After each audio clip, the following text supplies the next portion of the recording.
iniciar nuestra exposición de la mañana, que se trata de dos patologías del hígado.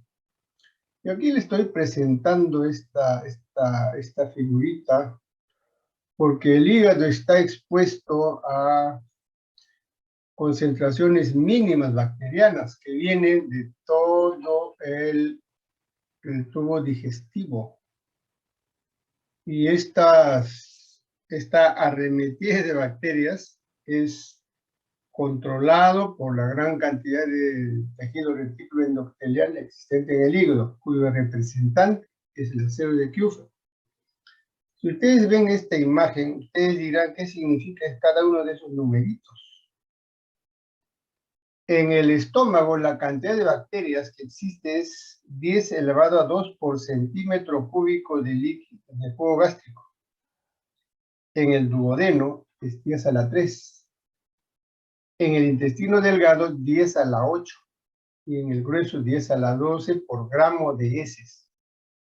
Se dice que el 60-70% de las heces es una concentración de bacterias. Entonces, todos ellos, de alguna manera, van a llegar por el sistema porta al hígado. Y el hígado tiene que defenderse, siendo una vía de contaminación para la producción del absceso. Entonces, los abscesos que vamos a revisar son dos. El bacteriano, también llamado piógeno, y el amebiano, que es producido por un parásito que es la entamoeba histolytica.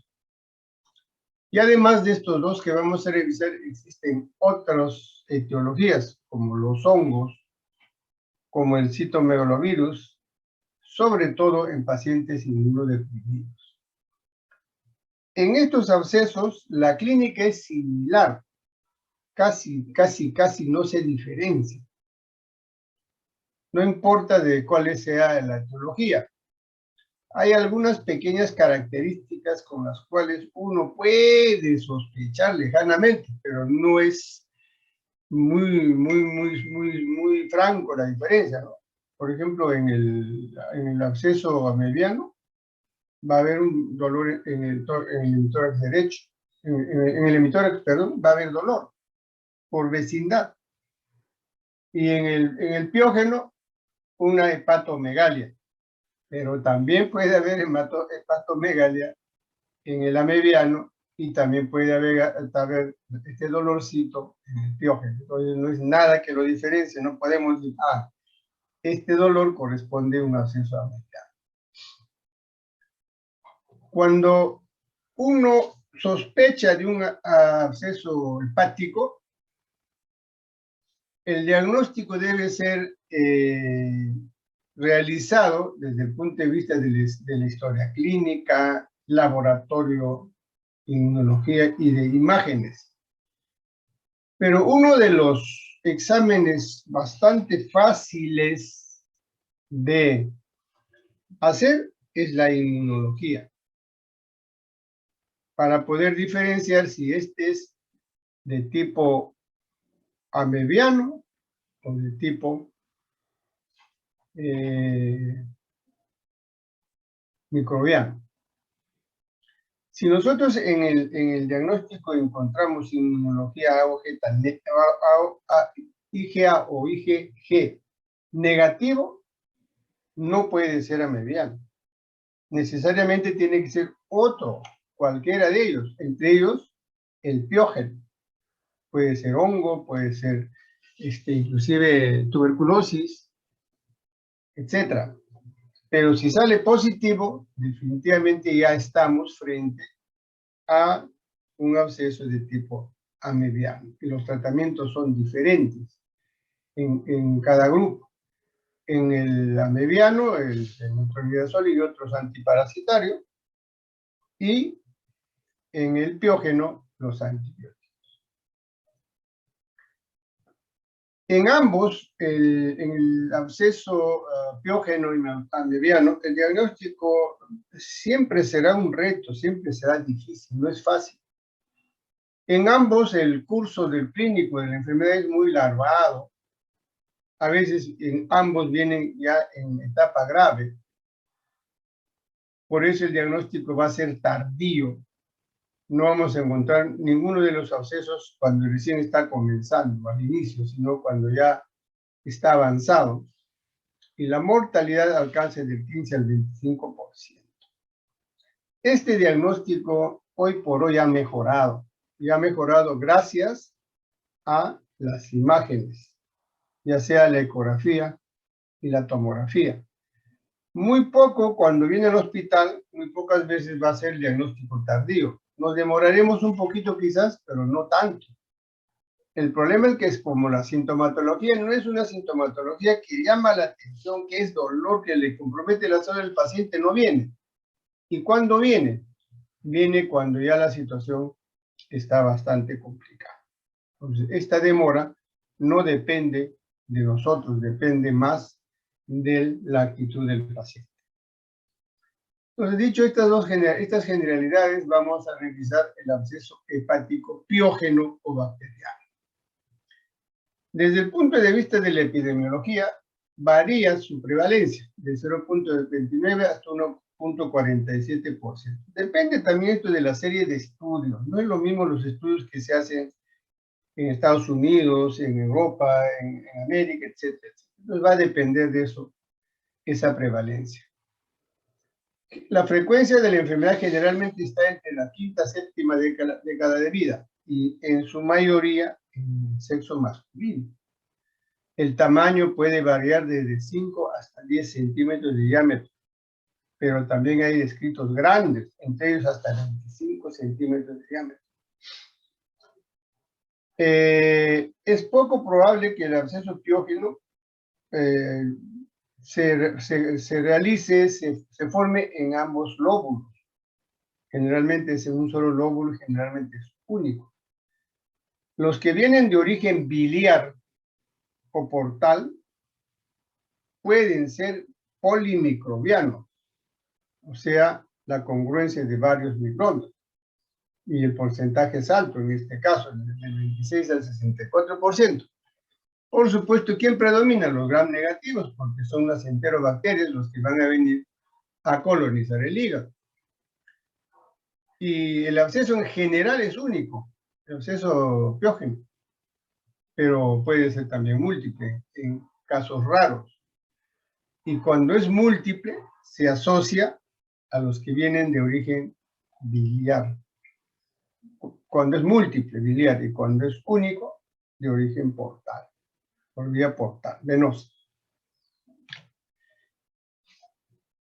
Entre los lugares por donde se contamina el hígado tenemos identificados 6 vías. Los de la vía biliar es un 40.1%, generalmente por obstrucción de la vía biliar, por cálculos, por cáncer, por parásitos, etc. Estas, como causan estasis biliar, entonces esto va a colonizar la bilis, colangitis, y va a coleccionar secreción purulenta en el hígado. Por vía portal, generalmente secundario a órganos que drena al sistema porta. O sea, ¿quiénes son? Todo el sistema intestinal, como habíamos visto en la primera imagen, todo el sistema intestinal. Todos, los que vienen del apéndice, del intestino delgado, del intestino grueso, etc. Entonces, todos ellos pueden colonizar al hígado y producir un absceso. Entonces, el origen portal. Por contigüidad, abscesos que están alrededor, a los costaditos, ¿no? Una colecitis aguda, una colecitis aguda piógena, un empiema vesicular, las úlceras pépticas, todos ellos, por vecindad, pueden hacer un absceso hepático, en un porcentaje más o menos pequeño, pero también puede venir por vía arterial. Entonces, esta vía arterial viene no de la patología entérica, sino de otras patologías. Y los traumatismos penetrantes que van a lesionar el hígado, también pueden producir absceso hepático. y un gran porcentaje de los llamados vía criptogénica, ¿no? O sea, los que no conocemos, no identificamos de dónde es la causa, la vía que ha contaminado para que se haga un acceso hepático. Entonces, esta es la patogenia en general, la distribución de las vías por donde el hígado se va a contaminar. Los gérmenes van a ser las enterobacterias, todas ellas. A la cabeza, el más frecuente es el E. coli.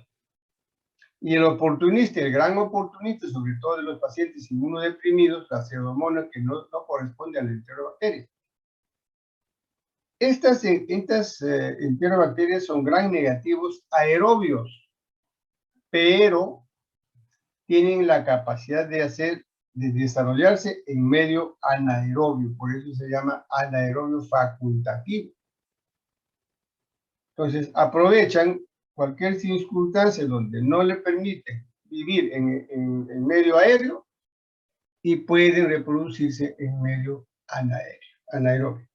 Y también vamos a tener a quienes, a los gram negativos, los anaerobios propios, los anaerobios obligatorios, que son Bacteroides fragilis, el Clostridium y el Fusobacterium. Muy raro que sea colensal por los gram positivos, sobre todo pueden ser porque vienen por origen arterial, de origen dérmico. Y estos de los gram negativos infrecuentes, sobre todo la salmonella, la shigella y el hemosis, rarísimo. Estos son los patógenos más frecuentes que van a contaminar. Dentro de ellos, el E. coli y el pseudomonas, que es un oportunista.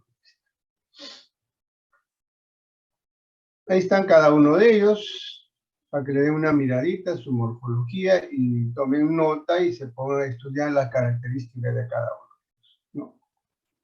Los tamaños, etc. Cuadro clínico. Generalmente, como ya hemos dicho, es subclínico. Hay un dolor abdominal leve, puede haber febrículas, anorexia, puede haber hepatomegalia, sí, puede.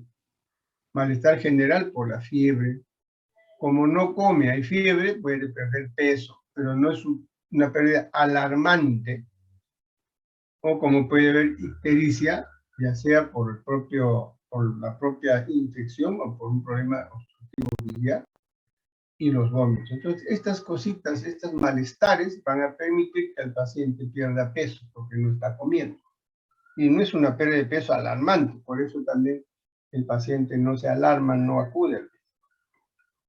Esta triada de dolor, fiebre y ictericia casi siempre es asociado a una colangitis, o sea, o a una pilefribitis, una trombosis de la vena porta, que puede confundir a la presencia de un absceso hepático. En el cuadro clínico que vamos a encontrar, aumento de tamaño del hígado. Cuando uno palpa va a ser doloroso, porque es un absceso, el absceso produce tensión y va a producir dolor por presión en la cápsula de Iliso. Alto, ¿no? 60%. Puede haber ictericia en un tercio de los pacientes con absceso hepático, sobre todo en aquellos que son portadores de enfermedad. Cuando sospechamos de un absceso hepático, tenemos que identificar que no haya una ruptura del absceso de la cavidad peritoneal, porque eso es grave. Puede ser a la cavidad peritoneal, a la pleura o al pericardio. Entonces, en este caso estaríamos pues, a un complicado severo. O identificar cuanto antes el shock séptico. No es raro que el paciente cuando ya llega al hospital viene a inicios de un shock séptico, porque ya los tratamientos caseros que han intentado en la casa porque había un dolorcito, una fiebrecita, o no comía, entonces cuando los días han pasado, el paciente entra en una descompensación y no es raro que llegue en shock séptico por tardanza en estar en la casa. Hay que tener presente todos estos factores de riesgo que van a agravar el cuadro. Los de la tercera edad, los que tienen patología cancerosa, los diabéticos, los que tienen patología biliar, los de aquellas personas que tienen enfermedades largas, ¿no? Los pacientes con reumatismo, diabetes, hipertensión, etc. O aquellos que tienen shock séptico, pues ya el riesgo es altísimo. Cuando hay un distrés respiratorio, compromiso pulmonar o pleural. Y cuando hay presencia de gas dentro del absceso. Esto indicativo de un anaeróbico. Y cuando hay abscesos múltiples, por supuesto, es mucho más riesgoso, mucho más difícil hacer el drenaje de abscesos múltiples. Si uno es difícil, el múltiple es mucho más. A veces cuando no están conectados. Y cuando hay una ruptura a la cavidad abdominal pleural o cardíaca. Desde el punto de vista del laboratorio, tenemos que pensar en un riesgo bastante elevado cuando la fosfatasa alcalina está elevada, las bilirrubinas, la urea creatinina. Acá ya hay compromiso probablemente renal. O cuando han disminuido, los que tienen hipoalbuminemia, por supuesto, van a tener riesgo más alto de complicarse. Y cuando hay positivo al cultivo. Estos son los factores de riesgo. Para el diagnóstico tenemos que seguir una secuencia ordenada, sistemática, para poder hacer un estudio real. Primero, un estudio del cuadro clínico, anamnesis, antecedentes, historia clínica completa, examen, etc. Luego nos vamos a la parte hematológica, donde vamos a un examen que nos va a ayudar es los leucocitos, la leucocitosis, que puede ser con o sin desviación izquierda. No necesariamente hay desviación izquierda. Este es un tema también a veces discutible en los casos clínicos, etc. En los niños no vamos a encontrar desviación izquierda. En la tercera edad tampoco. Entonces, pero a veces, es una leucocitosis marcada de 15.000, pero no hay desviación izquierda, entonces creemos que no deba o no puede tratarse de una infección. Entonces, en la tercera edad hay que tener mucho cuidado en interpretar esa desviación izquierda. Y les recuerdo que la desviación izquierda significa la salida de elementos jóvenes, los abastonados, por eso se llama desviación izquierda. Y podemos encontrar anemia porque es un cuadro largo, no ha comido, el paciente se va anemizando, no marcadamente, llegan con anemia de 9, 10, 8. Y las pruebas de función hepática hay que hacerlas toditas, ¿no? La fosfatasa alcalina, transaminasas, bilirrubinas, proteínas. ¿Y qué hay que hacer? Otra prueba que hay que hacer después de hacer toda esta parte clínica, el cultivo. ¿Y cómo la vamos a hacer? De varias formas. Se puede hacer un aspirado, una punción aspiración con aguja fina. Ahora es bastante sencillo porque se hace ecoguiado. O se puede guiar también con tomografía, pero suficiente la ecografía. Nuestros amigos radiólogos intervencionistas ahora lo hacen con mucha facilidad, vienen con su ecógrafo o en el mismo hospital, los que están en el hospital, hacen la punción guiada, aspiran y se envía al laboratorio para el cultivo correspondiente y la identificación del gen. También se puede hacer por hemocultivo seriado, 3 o 4. ¿La radiografía de abdomen ayuda? Sí ayuda. Por una hepatomegalia, por un crecimiento, por la elevación del diafragma, ¿no?, del lado derecho. Y también pueden tener niveles hidroaéreos. Por vecindad puede haber atelectasia o consolidación pulmonar basal. Puede haber derrame pleural, por supuesto, pero por vecindad. Y esa elevación que acabo de comentar del hemitórax derecho. La ecografía, por supuesto, tiene una alta sensibilidad, nos identifica bien incluso en qué segmentos están, aunque es un poco difícil que ubiquen el segmento los segmentos posteriores, pero nos dan todas las características, nos dan el tamaño, aún la consistencia. La tomografía es mucho mejor. La dificultad de la tomografía es que a veces no tenemos cerca, hay que trasladar al paciente y el costo es elevado, etcétera, etcétera. Pero la tomografía es mucho mejor que la ecografía, inclusive puede identificarse abscesos pequeñitos de 5 milímetros de diámetro. Y en la tomografía sí da la posibilidad de explorar los segmentos posteriores, o sea, el 7 y el 8.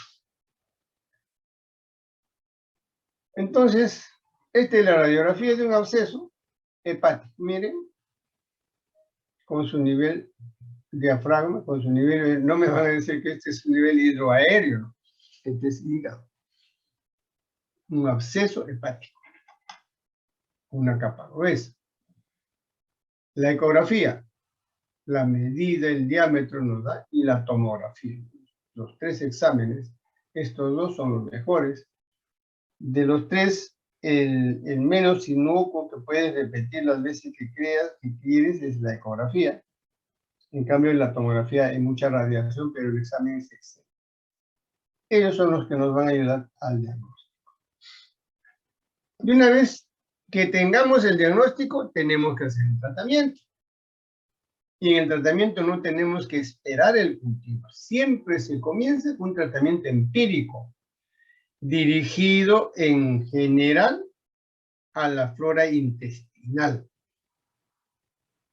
que son los que más frecuentemente van a colonizar el hígado. Y dentro de la flora intestinal, el más frecuente, el E. coli.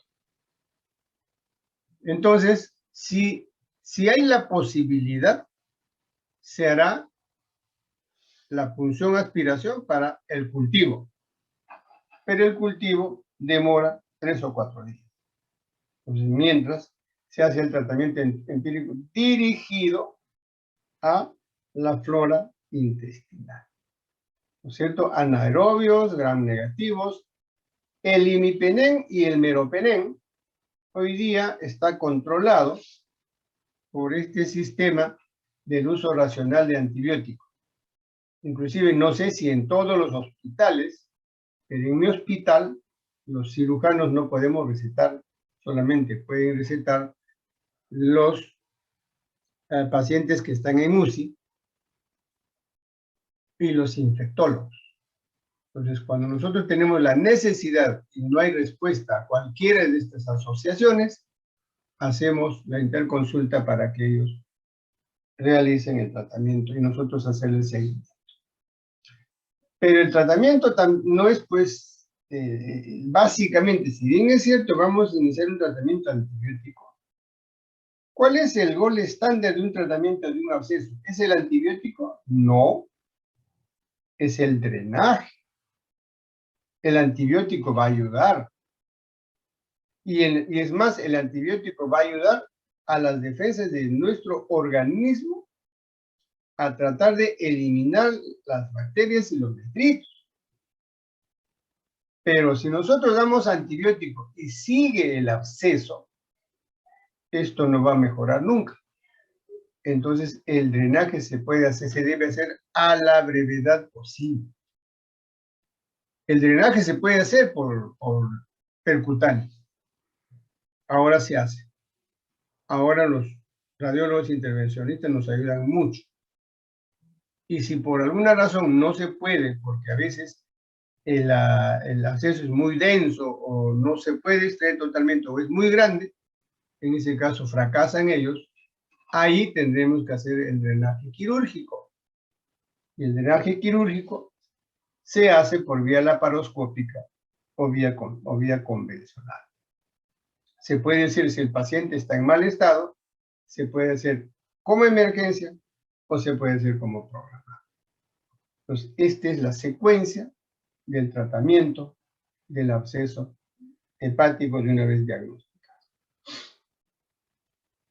Miren, este es el drenaje percutáneo, drenando absceso. drenaje laparotomía abierta, ¿no? Están los manitos, están aspirando la pus, la secreción purulenta, después de hacer una incisión. Y este es el drenaje laparoscópico. Se ve mucho mejor que cuando hacemos el drenaje por vía convencional. El pronóstico de un absceso hepático va a depender del diagnóstico temprano. Y repito, el diagnóstico muchas veces no depende de nosotros, es diagnóstico temprano, depende en qué momento llegó el paciente. Ahora, para nosotros, el diagnóstico es sencillo. Inicialmente, pues, una ecografía, si con la ecografía tenemos el diagnóstico, yo creo que es suficiente para iniciar, para hacer un drenaje. Y el tratamiento antibiótico oportuno, con su drenaje oportuno. Esta tríada no debemos olvidarnos para que nuestros pacientes se recuperen a la brevedad posible. ¿Quiénes tienen mal pronóstico? Los que están en shock, los que tienen coagulación diseminada, los inmunodeprimidos, los que tienen hipoalbuminemia severa, o sea, los desnutridos, los diabéticos, siempre en cuando al diabético tampoco hay que echarle la culpa porque eres diabético y te has puesto grave, no. Se va a poner grave cuando se demora. En el diabético sí es mucho más veloz el compromiso sistémico. Entonces, en el diabético hay que correr. Y así lo mismo en los pacientes que tienen enfermedad cancerosa. En ellos también hay que tener presente, el drenaje tiene que ser efectivo. No podemos contentarnos si en el drenaje percutáneo nos dice hemos drenado solamente el 50%, pero tenemos que considerar ese drenaje no es efectivo. Ahí fracasó el drenaje. Tiene que hacerse el drenaje quirúrgico, ¿no? Haciendo un tratamiento adecuado, la sobrevive del 88 al 100%. ¿Va a depender de qué? Repito nuevamente, diagnóstico temprano, drenaje oportuno y temprano y antibióticos adecuados con seguimiento de cultivo. Entonces, ¿quiénes van a fallecer? Los que tienen los sépticos o los que tienen falla multiorgánica. Entonces, este es un resumen cómo es el pronóstico de un paciente con absceso hepático piógeno. Y pasamos al otro absceso, al absceso parasitario. Entonces, aquí es un cuadro comparativo de algunas características que las he resaltado porque el resto es lo mismo. No hay diferencia. En el amebiano, ¿qué vamos a encontrar? Su serología positiva. Muy bien, entonces ya nos olvidamos del absceso piógeno. ¿Qué vamos a encontrar en el piógeno? Que pueden ser múltiples. Pueden. Y luego, la vía aérea endémica en los abscesos amebianos y también el hemocultivo positivo en el piógeno. Estas son algunas diferencias, pero el resto es similar. No vamos a poder clínicamente inclinarnos por uno o por otro diagnóstico, mientras no recurrimos a los exámenes auxiliares. La epidemiología de este estimado parásito. El parásito, ¿quién es el portador? ¿Quién es el huésped principal? El humano. Vive en el humano, pero también entre los animales carnívoros. ¿Y cómo se contagia? Contacto humano a humano de un portador sano. Y también podemos contagiarnos cuando uno consume aguas hervidas, porque esas aguas hervidas contienen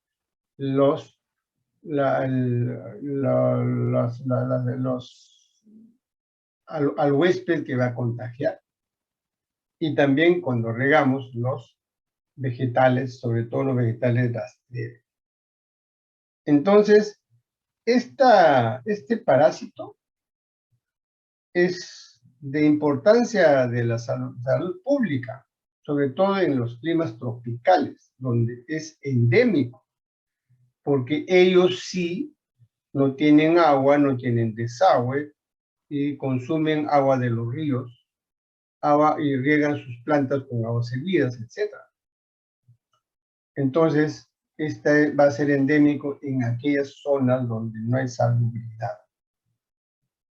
Pero también pueden infectarse los países desarrollados, pero los países desarrollados tienen agua de desagüe, descontaminan sus alimentos. ¿Y cómo se contamina? Con los visitantes, con los viajeros.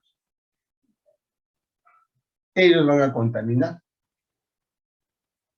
Entonces, esa es la característica epidemiológica de este parásito. Entonces, les voy a presentar el parásito. El parásito tiene dos partes, que es el trofozoito, una célula que tiene un núcleo, que es el invasivo, que es el que invade, y el quiste. El quiste está cubierto de una sustancia resistente, pero este es el infectante, porque este va a ingresar por la vía oral para contaminar. Y el que va a invadir a los tejidos es la parte del trofozoito. Entonces, este es el parásito, y con su respectivo quiste. El recorrido es el siguiente. Yo creo que con esta imagen no se van a olvidar. El quiste tiene 4 núcleos. Ingresa por vía oral. Este quiste resiste al medio ambiente. No se destruye en el medio ambiente. Ahí viven las plantas, viven en las aguas servidas. Entonces se ingiere por vía oral, resiste al jugo gástrico, no se destruye, resiste al jugo duodenal, no se destruye. Cuando llega al intestino delgado, eclosiona este quiste y va a salir 8 trofozoitos. 8 trofozoitos. Este trofozoito va a ir a colonizar el intestino grueso, porque acá no va a ser patología, va a ser el intestino grueso. En el intestino grueso va a quedar como parásito libre, o puede enquistarse nuevamente, seguir su recorrido. ¿Y dónde lo vamos a encontrar? En las heces. O sea, por eso es que el hombre es contaminante. Y el propio parásito en el intestino tiene 3 vías. Vida libre, vive ahí, no hace daño, pero sí produce los quistes. El otro es que este parásito puede lisar la mucosa. Va a producir úlceras en el colon y la famosa diarrea amebiana, ¿no? Y el tercero es que invade, va a salir del lumen de la pared del colónica, va a ir a las venas del sistema porta y va a invadir el hígado. Este es el ciclo vital, que aquí también hay un dibujito, ¿no? Ahí está el embrión, ingresa, resiste el jugo gástrico, acá se liberan los trofozoitos. Los trofozoitos van a seguir las 3 condiciones que les digo: el portador sano, parásito libre; el que lisa, lesiona mucosa, la úlcera, la diarrea mediana; y el que invade al sistema porta. Y luego el otro va a seguir y sale nuevamente, y el ciclo vital: hombre, hombre, hombre. Ese es el ciclo vital. El contagio. Ya hemos dicho, el parásito es un parásito anaerobio, vive en el colon. El quiste es el que contagia y se ingiere por vía oral. El quiste maduro es resistente al medio ambiente e infectante. Estoy repitiendo lo que les acabo de explicar en esta imagen, ¿no? Y al jugo gástrico duodeno eclosiona, sale 8 trofozoitos e invade, llega al colon, y en el colon 3 posibilidades. Vida libre, asintomático, portador sano. Nadie sabe si esta persona tiene el parásito. El que lisa la mucosa, úlcera colónica, diarrea mediana. Y el que invade a la circulación venosa mesentérica, vena porta, enfermedad extraintestinal, los famosos abscesos amebianos. Si bien es cierto, el absceso amebiano es muy frecuente en el hígado, puede haber también en otros sitios. Entonces, de una vez que este quiste, este trofozoito ha pasado a la circulación mesentérica, al porta y llega al hígado, ocurre este fenómeno. En el hígado se adhiere a la célula. Por su mecanismo enzimático va a hidrolizar las células, el huésped del hígado en este caso. Va a producir necrosis. Y esta necrosis es progresiva, se cavita, produce una cavidad. Y esta cavidad contiene todo lo que ha destruido, más proteínas y los trofozoitos, o sea, el parásito está en la periferia de la célula. Y este fenómeno produce anticuerpos, pero estos anticuerpos no invalidan, no defienden al huésped, más bien parece que es un anticuerpo que favorecería el crecimiento del huésped. Por eso, a pesar que produce anticuerpos, nos sirve sí para hacer el diagnóstico, pero no nos sirve para la protección del órgano. Esa es la forma de cavitación que produce el parásito. Entonces, hemos dicho que es resultado de la lisis, de la licuefacción, y produce esa cavidad, que en este caso es tabicado, a diferencia del absceso piógeno. Esta es una de las características a veces que nos ayuda el ecografista cuando tiene pues una habilidad de ver esta patología, nos informa las tabicaciones. Entonces, hay diferencia con el piógeno, nos puede ayudar mucho el ecografista, pero un ecografista pues que tiene una experiencia de ver quiste amebiano. La clínica similar al otro, no hay diferencia, la única diferencia acá es esta, la diarrea, y que puede haber dolor en el hemitórax inferior, que también puede haber en el absceso piógeno, por vecindad, pero después todo se repite. Por eso hay que tener mucho cuidado en hacer el diagnóstico. Para el diagnóstico, nuevamente, una clínica adecuada, bien revisadito, laboratorio, ahí hay que pedirle la inmunoglobulina para detectar IgA y IgG. Entonces, también se puede hacer identificar a los quistes en los heces y también a los trofozoitos que algunas veces se escapan. Hay que hacer examen de heces. Hay que hacer su examen de hemoglobina, que probablemente, por lo que está en bastante tiempo, 5 meses, puede bajar la hemoglobina. La radiografía de tórax va a ayudar. ¿Por qué? Por vecindad, ¿no? El diafragma puede elevarse igual que en el absceso amebiano. La ecografía, por supuesto, ayuda muy bien, y la tomografía. Entonces, La ecografía y la tomografía es lo que nos va a ayudar en hacer el diagnóstico de ambos abscesos. La radiografía, mira, quiste amediano. ¿Qué vemos? Una elevación del diafragma. Nada más, pero por la clínica vamos a pensar que podemos pensar que se trata de un quiste, pero también es difícil diferenciar si es amediano o si es piógeno. La ecografía, mira, tabicado por estas características, nos pueden ayudar los ecografías a decirnos que se trata de un quiste amediano.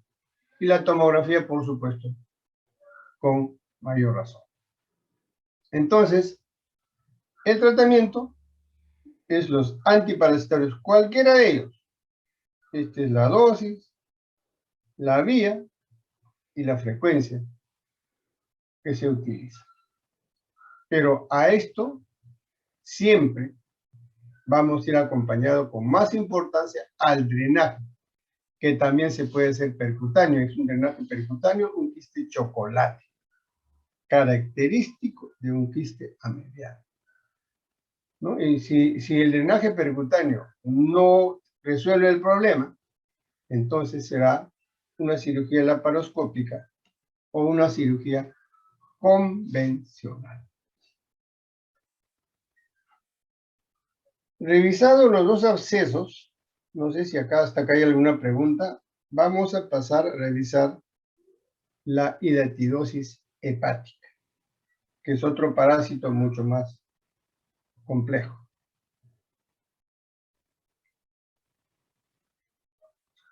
Esta es una zoonosis, que la lesión que se produce en el organismo es por la larva, no es por el propio parásito. La larva nos va a producir la enfermedad. Este es el ciclo vital. En este caso, lo que se ingiere son los quistes. Ingresa el quiste y produce casi el mismo seguimiento del amediano. Pero lo que hay que diferenciar en este caso es que en el amediano habíamos dicho que el huésped definitivo, el huésped que tiene al parásito es el hombre. El que se contagia es de hombre a hombre. En cambio, en el quiste hidatídico no es así. En el quiste hidatídico, el huésped definitivo es el perro. Y luego, los herbívoros. Y ocasionalmente va a ingerir en la especie humana, los hombres. Sobre todo en aquellos lugares donde hay pastoreo y hay perros. Porque aquí existe esta forma, esta cadena de contaminación. Huésped definitivo, los carnívoros, perros, zorros. El intermediario, el ganado que come hierba, pasto. ¿No? Puede ser el vacuno, el carnero, la cabra, etc. Y ocasionalmente el hombre. Este dibujito nos va a ayudar a entender cómo es que este parásito nos infesta. Perro tiene el parásito. Huevitos come los animales con las hierbitas. Y en los animales, este quiste se va a volver larva y va a invadir vísceras, entre ellos con más frecuencia el hígado, el pulmón. Ningún órgano de nuestro organismo, de nuestra anatomía, se ha librado del quiste hidatídico. Ninguno. Entonces, este produce una gran cavidad, la etapa larvaria. O sea, huevo, parásito primero, huevo, y luego viene la etapa larvaria. Y el hombre, pues, el pastor, ¿qué hace? Juega con los perritos. Los perritos tienen los huevos en la región perianal, en el pelito, sobre todo los niños. Y el niño juega con el perro, no se lava la mano para comer, y la mano lleva con sus alimentos a la boca con los huevitos. Y así va a desarrollar la etapa larvaria. Ahora, este parásito tampoco existe en todas partes. Hay zonas endémicas, hay zonas donde están. Y tenemos que tener mucho cuidado, por ejemplo, cuando uno tenga este tipo de pacientes, ¿de dónde vienen? En nuestro país, las zonas endémicas son Junín, Cajamarca, Arequipa, Cusco y Puno. Ahí es endémico.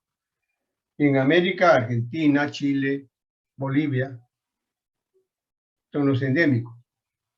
Entonces hay que tener presente estos informes para poder, en el momento de hacer la historia clínica, para precisar de dónde viene. Y aquí les presento al responsable. Este es el parásito. Y este parásito tiene segmentos. En el último segmento está su útero. Y en este segmento va a salir los huevitos. Y estos huevitos son los que van a infestar. Estos huevitos son los que van a infestar. Estos son los que van a ingresar por vía oral, ya sea del animalito o de nosotros. Al ingresar, atraviesa la pared intestinal, en este caso sí es intestino delgado porque no es el grueso, al sistema porta e invade, llega al hígado, el embrión. Y en el hígado se convierte en larva. Y esta larva va a ser una especie de vesículas. Es el que se llama hidátido. La larva en la vesícula puede ser única o múltiple. La localización más frecuente es en el hígado. Por supuesto, esto es simplemente porque el primer torrente circulatorio que llega, que sale del intestino, es el hígado. Y que llega al hígado es a través del mesenterio. Entonces, el 65% de los quistes hidatídicos se van a desarrollar en el hígado porque es la primera estación. Y en el hígado también, ¿quién va a tener la mayor cantidad de quistes? El derecho. ¿Por qué? Porque es mucho más grande, ¿no? Sentido común. Y también tenemos que entender, aquí sí puede haber quistes múltiples, casi en 1/3 de los casos.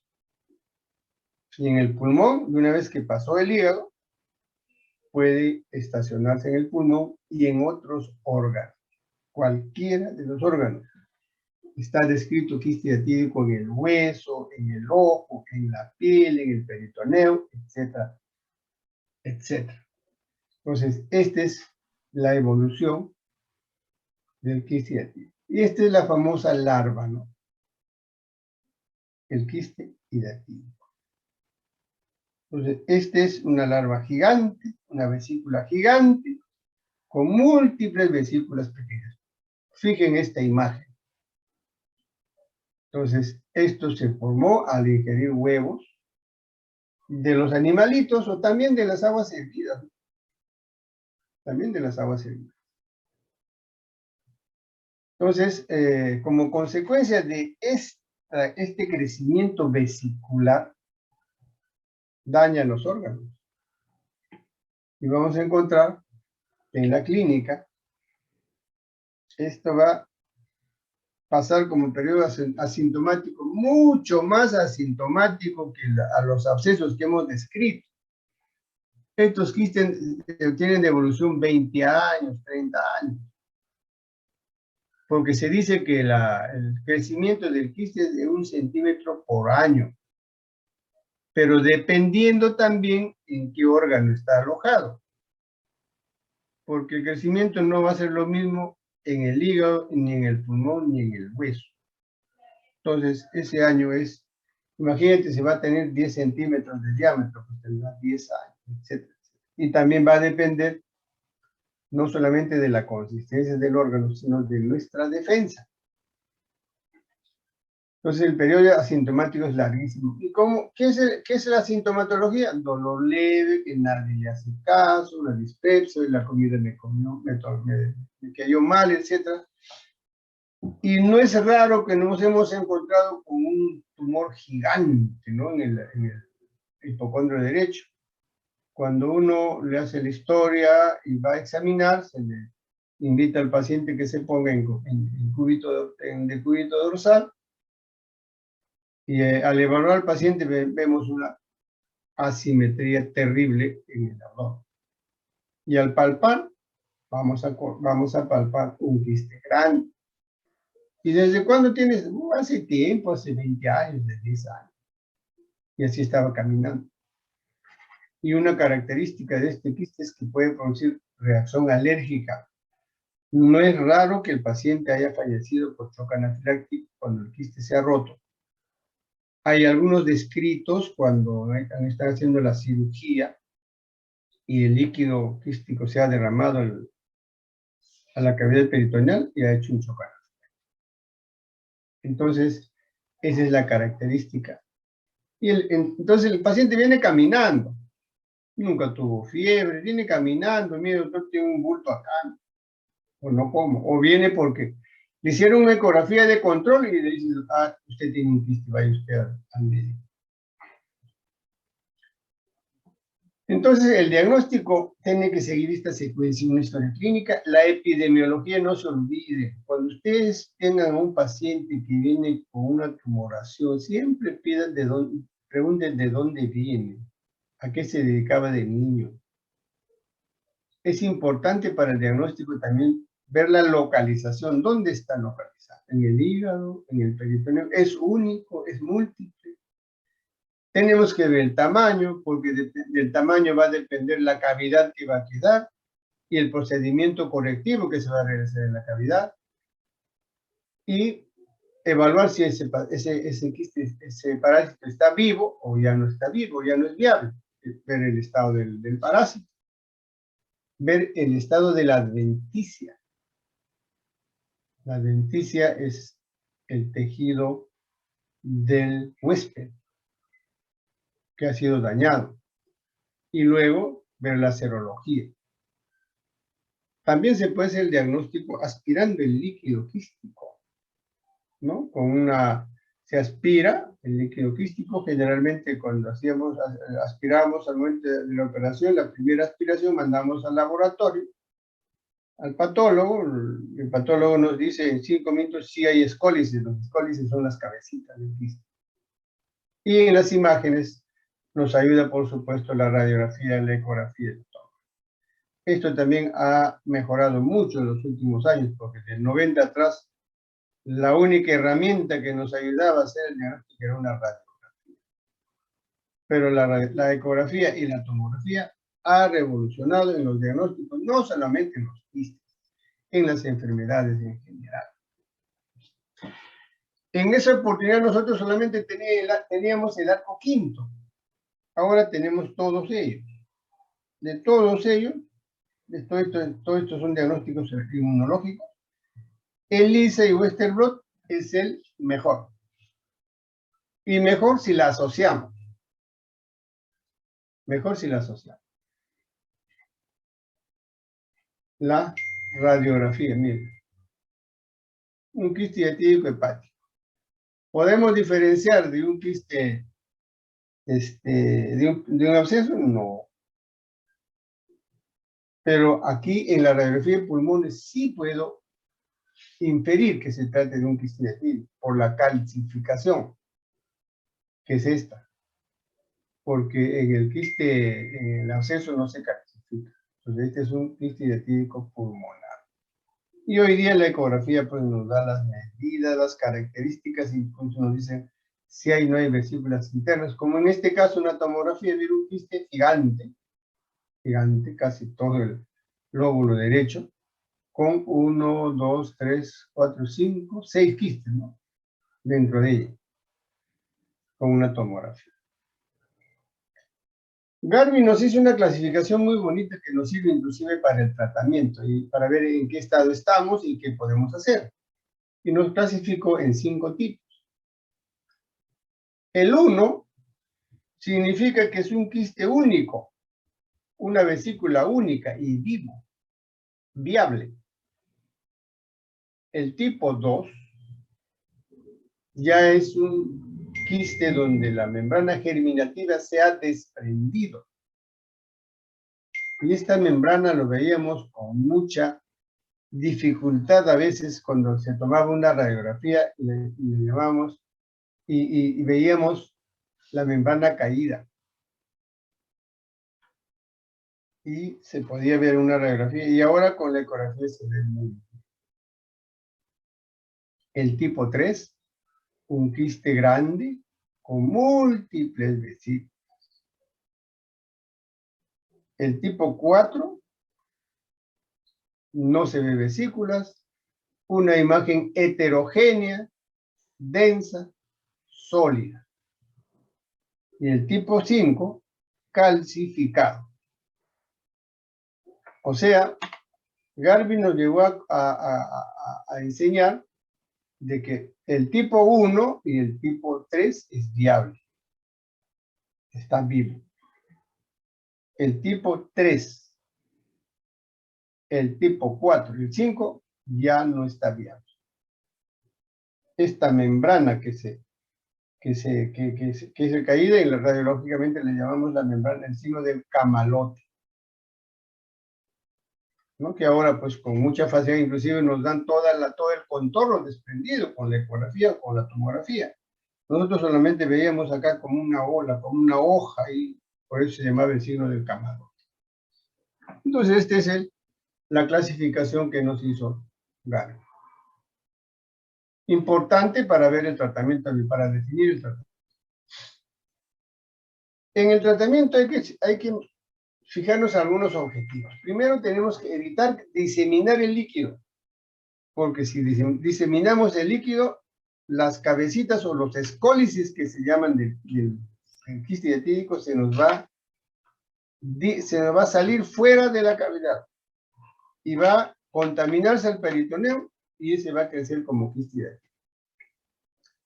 Luego, el otro objetivo es hay que extraer el componente del parásito, o sea, extraer la membrana germinativa. Ahora después le presento cuáles son las membranas, porque de repente no me están entendiendo, pero hay que sacar esa membrana.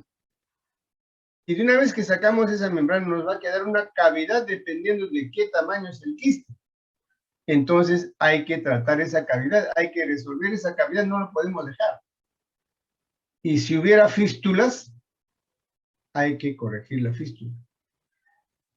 Luego un objetivo, evitar que recidive. O sea, evitar que se derrame el líquido.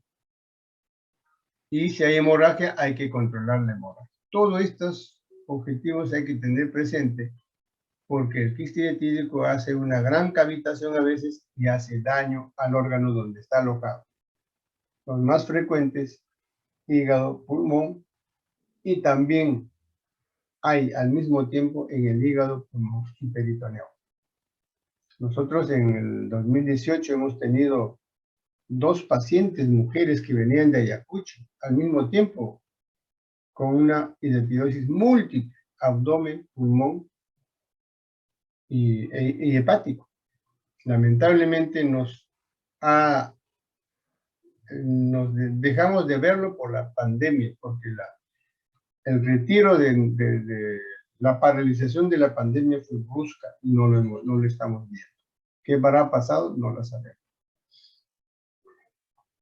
Entonces, esta es la anatomía del quiste que está descrito. Siempre yo trato de describirlo, porque supongo que se está grabando, ¿no? Entonces, revisen esto uno por uno. Yo de acá solamente les quiero hacer esta precisión. La membrana germinativa en su interior tiene un líquido. Ese líquido se llama cristal de roca. Es un líquido clarísimo, que no está adherido a la cavidad. Es una adherencia virtual gracias a la presión intralíquido, intracavitario. Cuando esta presión baja, la membrana germinativa se cae solita. Y es más, cuando operamos, cuando aspiramos el líquido, la membrana germinativa se cae sola. Es una membrana gruesa, resistente. Y dentro de ello vamos a encontrar su composición, que tiene todos ellos, entre ellos proteínas, por eso es alergizante, aminoácidos y proteínas. Y vamos a encontrar un montón de cabecitas que se llaman escolices. Y acá le voy a explicar con una figurita. El rojo es adventicia, es el órgano que ha sido comprimido y se ha convertido en tejido conjuntivo. O sea, corresponde a nuestro órgano. Puede ser hígado, puede ser pulmón, puede ser hueso, etc. El amarillo se llama membrana cuticular. Esta es una membrana parasitaria, relativamente adherida a esta membrana nuestra. No es tan duro su adherencia, es una membranita medio marroncita que tiene la característica de la catáfila de la cebolla, o sea, varias capitas, muy delgaditas, pero tiene una característica, es selectivo. Esta es la membrana responsable de filtrar qué alimentos, qué sustancias va a ingresar al interior del parásito y qué no. Y la capa más interna, la germinativa, este es del parásito, este es lo que va a mantener a los escólices vivos, o sea, a las cabecitas de la equidad, a las vesículas que hubieran adentro, por eso se llama membrana germinativa. Y estas arenillas también nuestros estudiosos los han calculado y nos han regalado pues, una información valiosa. Nos han dicho de que esto es cuando se aspiran todo, se hace un centrifugado, y nos han dicho en cada centímetro de arenilla existen 400.000 escólices, o sea 400.000 cabecitas de quiste hidrotídico. Y también nos han dicho de que en total hay de 5 a 6 centímetros cúbicos de arenilla, algunos dicen hasta 10. Multipliquen ustedes, si se nos derrama la cavidad peritoneal este líquido, ¿cuánto se va a sembrar en el peritoneo o en la pleura o donde estemos operando? Entonces, es importante tener presente estas definiciones para entender la diseminación del quiste hidrotídico per se. Ahora, les decía que esta membrana germinativa no está adherido. Lo que se mantiene así distendido es gracias a esta presión. Si esta presión disminuye o se pierde por alguna razón o ya no ingresa el líquido, entonces esto se cae. Y esto se muere, ya no vive. Entonces, para que viven los escólices o las vesículas que están en el interior de la cavidad germinativa, la membrana germinativa tiene que estar intacta. Entonces, esta es la anatomía, que creo que mejor se entiende así que si les voy a ir leyendo uno por uno. Pero ahí tiene para leerlo, para revisar. Esta es otra imagen que encontré en internet, miren. Tejido hepatocito, ¿verdad? Acá está hepatocito. Hepatocito en descomposición por presión. Como está creciendo, está comprimiendo. ¿Y qué es esto? Tejido conjuntivo fibroso. Que esta es la adventicia, que corresponde a nuestro órgano. Y miren la cuticular que les decía, miren, ¿ve? Láminas delgaditas, su característica es asegurar la nutrición del parásito. Y la membrana germinativa, células cúbicas, que van a dar origen a las vesículas y van a dar origen a los escólices, o sea, a las cabecitas. Este es el famoso quiste hidrotídico. Cuando se hace el tratamiento quirúrgico hay que abordar por cirugía laparoscópica o cirugía convencional. Nosotros teníamos una mnemotécnica que se llamaba, que le decíamos PAIR, para recordar los pasos para hacer el procedimiento quirúrgico. Entonces, una vez que se ha retirado que se ha hecho la extirpación del quiste, nos va a quedar la cavidad.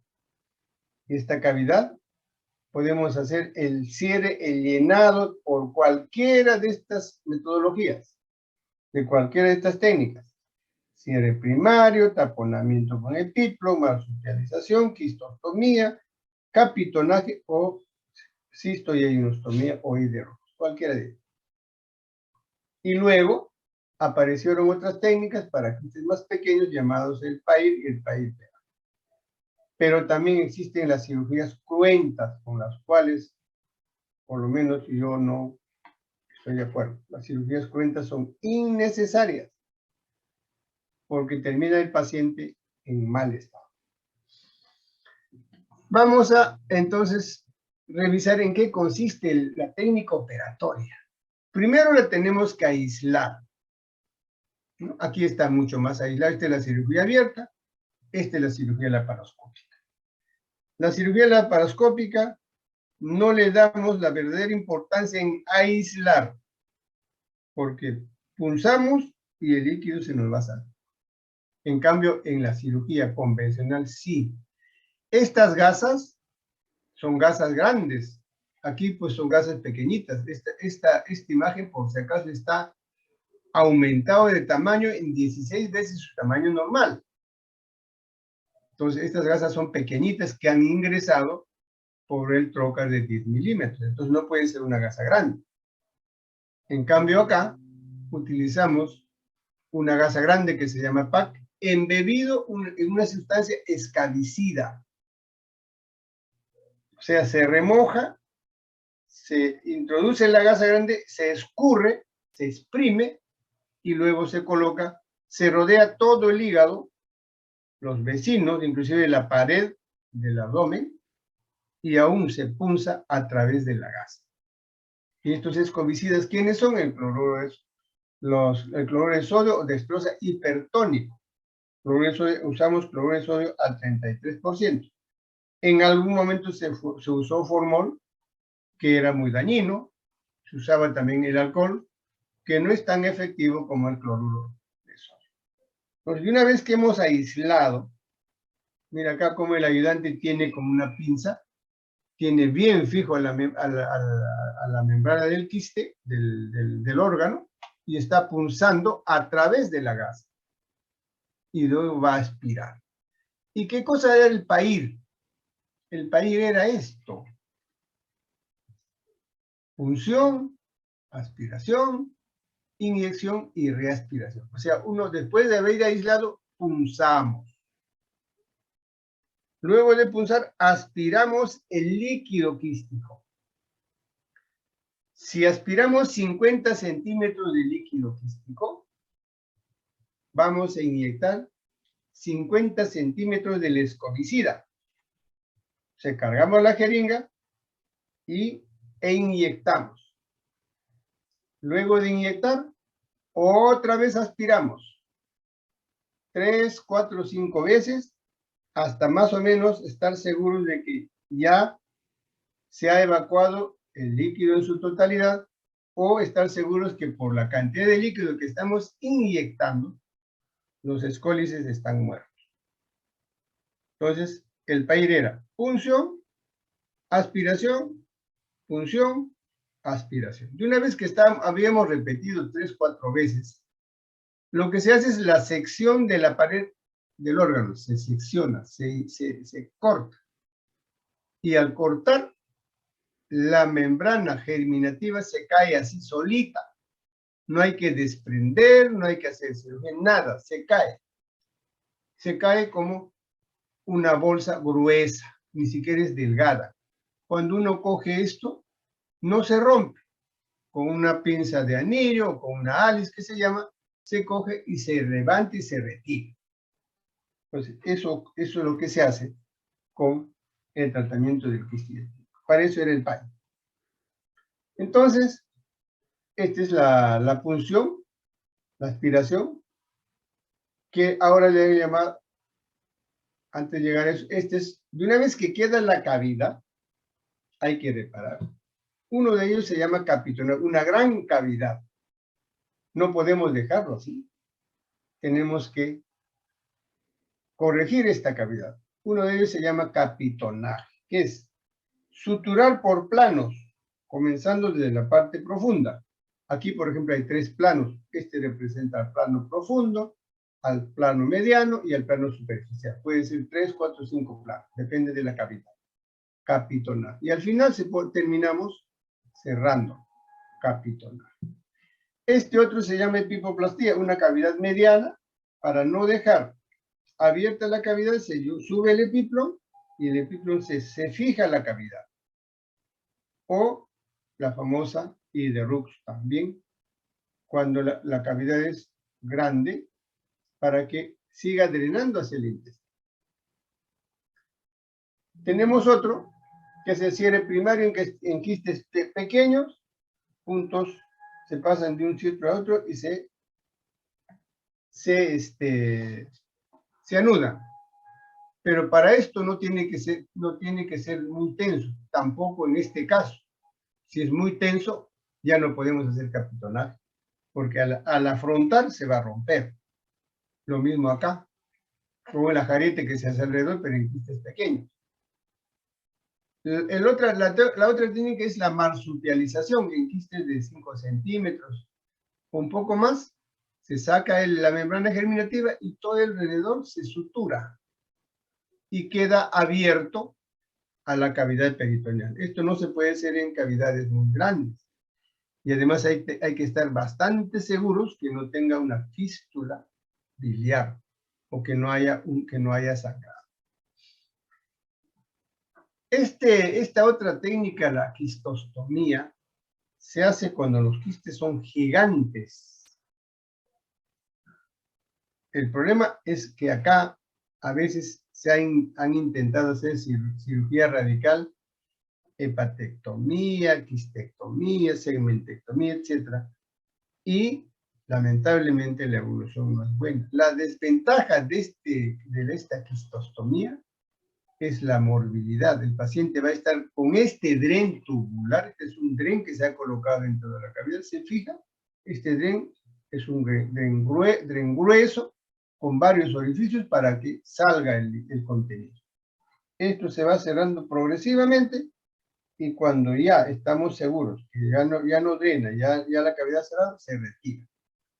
La desventaja, repito, es la morbilidad. A veces tiene que estar 3 o 4 meses y puede estar en la casa educándolo bien, puede estar en la casa con este tipo de tratamiento del quiste de una cavidad gigante. Entonces, esto es lo que le decía que ya le llamaron el PAI, ya como una técnica para quistes pequeños. Entonces, era esto. Es lo mismo, se punza, se aspira, envían a que le confirmen el diagnóstico, otra vez se punza, se inyecta lo mismo. Pero ¿cuál es la desventaja de esto? Esto es una aguja recta para quistes de menos de 5 centímetros. De una vez que aparentemente ya aspiraron todo, se retira la aguja y terminó el proceso. Pero si sigue drenando el suero, esta cavidad se puede llenar. Entonces, apareció otro para quistes un poquito más grandes y le llamaron el PAIR-PEVAC. La única diferencia era que en lugar de hacer con una aguja, le colocan un catéter. Entonces, se hace lo mismo, se punza, se aspira, se punza, se reaspira. Y una vez que ya está aparentemente libre de líquido, lo que hacen es dejarle el catéter. O sea, no lo sacan, como en el caso de la aguja. Lo dejan en el catéter 24 o 48 horas, cuando ya están seguros que todo está corregido, sacan el catéter. Esa es la diferencia. Entonces, la cirugía radical, por lo menos desde mi punto de vista, no la recomiendo porque es muy traumático, a veces necesitan mucha sangre y es preferible hacer la cirugía a pesar de la morbilidad que es larga como la quistostomía. Nuestros cirujanos laparoscopistas están confiando en esto. ¿No? Hacen esta protección que les mostré, que no es tan tan segura, ¿no? Que no es tan segura. Ellos lo que dicen es, bueno, pues yo le voy a dar su tratamiento con su antiparasitario. Usan cualquiera de estos medicamentos. Aquí es controversial, algunos dicen que hay que darle 3 meses antes, otros 3 meses después, o 3 meses más de la cirugía, otros 4 meses, etcétera, etcétera. No nos hemos puesto de acuerdo todavía. Tampoco existen estudios de recomendación A para decir, bueno, este es el mejor. Pero estos son los que se usan a esta dosis. Puede ser 3 meses, etcétera, etcétera. Entonces, este es el medicamento que se usa. Y entre las complicaciones tenemos los abscesos, las fístulas biliares, la ruptura de la cavidad peritoneal hacia el tórax. Si es a la vena cava inferior, es trágico, generalmente mortal, o a los conductos biliares. Son las complicaciones más frecuentes del quiste diatídico. Bien, esto sería la presentación de los casos de patología hepática y por favor, estoy acá para aclarar sus preguntas, si hubiera algún aporte mucho mejor.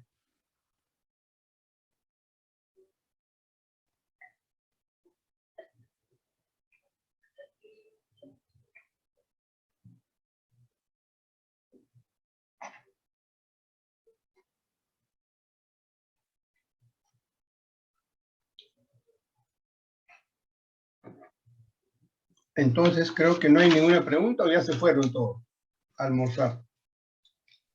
Doctor, creo que han puesto una pregunta en el chat.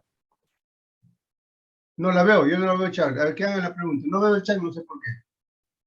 ¿Qué dice la pregunta? Dice... Guillermo, te leo. ¿Cuál ver. sería el tratamiento quirúrgico para la reparación de la cavidad pequeña y grande en niños con hipertiroidosis hepática? El tratamiento de la cavidad va a ser igual. En niños, te pregunto. Cualquiera tiene. Ahora, en niños el quiste diatídico es raro. ¿Por qué? Generalmente el quiste diatídico aparece después de los 15, 17, 20 años. Porque el quiste diatídico no crece tan rápido. Claro, 1 centímetro por año. Claro, y si en niños se hace, pues el tratamiento ideal sería el tratamiento primario, ¿no? Simplemente el cierre primario, porque van a ser pequeñitos. 3 centímetros, 4 centímetros. Y si no, intentar el drenaje percutáneo. Porque en el niño va a ser pequeño. No vamos a tener quistes grandes en niños. No vamos a tener. Entonces, o el cierre primario, porque es pequeño, puede hacerse por vía laparoscópica, o el drenaje percutáneo. Ya sea en forma con aguja recta o con un catéter, el PAIC-PEVA, cualquiera de ellos. Gracias, doctor. ¿Alguna otra pregunta? Ahora, intentar hacer una cirugía radical en niños, no, pues, creo que eso no es correcto. La evolución crónica del quiste hace que no aparezca en niños unos quistes gigantes. El crecimiento lento. El crecimiento es lento. Como el crecimiento del niño, el problema es que el niño, ¿quién juega con el perrito? Los niñitos, ¿no? 3, 4, 6 años. Los pastores son pues de 7, 8 años. Ahora ponle 10 años, 5 años. El crecimiento no es tan rápido. Es largo.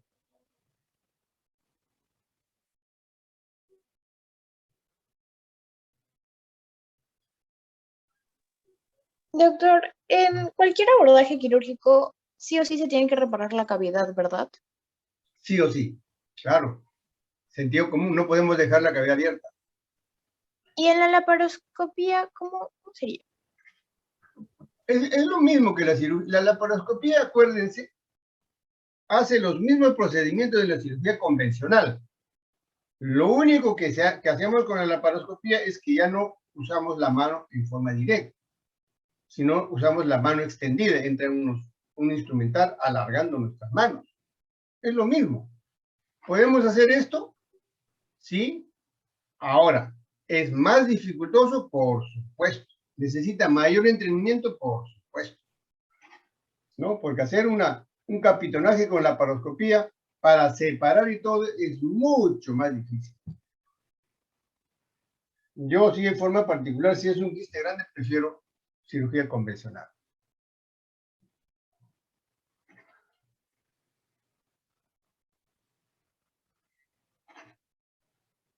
Muy bien, creo que ya no hay, o sea, hay. Más preguntas, Guillermo. Todo ha estado claro. Entonces nos veremos en alguna otra oportunidad. Por mi parte, muchas gracias y buenas tardes. Gracias, doctor. Gracias, Gracias, doctor. doctor. Gracias, doctor. Gracias, doctor. Gracias, doctor. Excelente, doctor.